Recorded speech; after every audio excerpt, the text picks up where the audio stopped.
is I want to go over some basic mathematics or accounting and let you see why I argue against a new D850 to a new photographer wanting to get into the hobby. Everybody wants to get the best piece of equipment they can, and it does help. You know, good gear does help to produce really good, you know, photos. But to get started in photography, especially if you're going to jump into the Nikon system, you're gonna need a bunch of lenses, and you're gonna need batteries. You're gonna need stuff, and I'm gonna show you basically what you can buy for the same money as a D850 new, and let you just visually see what all you can have for that money. Without further ado, let's get into this. For $1,950, you can have a Nikon D810 body. Okay, if we want to jump straight to the end of the game and just go ahead and basically almost spend $3,300, we add in that guy.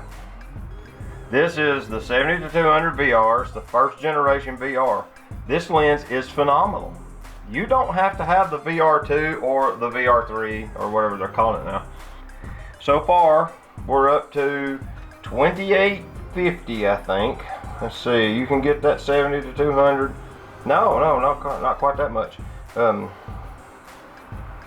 18, 28, about 2850, 2875, somewhere in there. Okay, that leaves us a little room for something else. Okay, we need a mid-range zoom. There's your 35-70, f2.8. That lens was the standard professional lens for probably 12 or 15 years that Nikon produced in the f2.8 mid-range zoom line, and is an excellent piece of glass.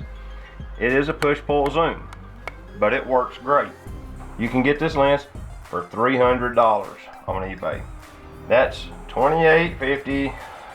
300 more puts us up to what, about $31.50. That leaves us a little bit of room left. Well, for about 40 bucks, you can get this Nikon factory extension tube, okay?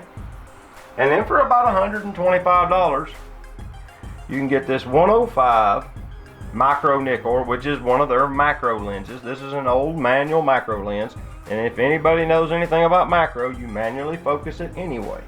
A manual focus, manual aperture lens will work just fine. This one goes to f32 right out of the chute. So now you've got a macro lens, you've got a mid-range zoom, you've got a long zoom. You can go all the way down to 35mm and all the way to 200 with just this kit. And this is a 105. This is a great portrait lens as well. All of that for the price of a D850 body. Now, which one would you pick? Always getting a bug. If you enjoyed this video and you want to see more content like this, then hit subscribe. Especially if you like the kind of reviews I do, which is basically, you know, I'm going to use the equipment and I'm not going to worry so much about a spec sheet or a scientific analysis on a test chart. I'm going to shoot pictures with it and I'm going to see how they look. You know, so if you enjoyed that, like I said, hit subscribe and you'll get more of it. And if you like the video, give it a thumbs up. If you didn't like it, give me a thumbs down. You know, let me know in the comments what you did and didn't like. We'll go from there. Thank you very much. We'll see y'all soon.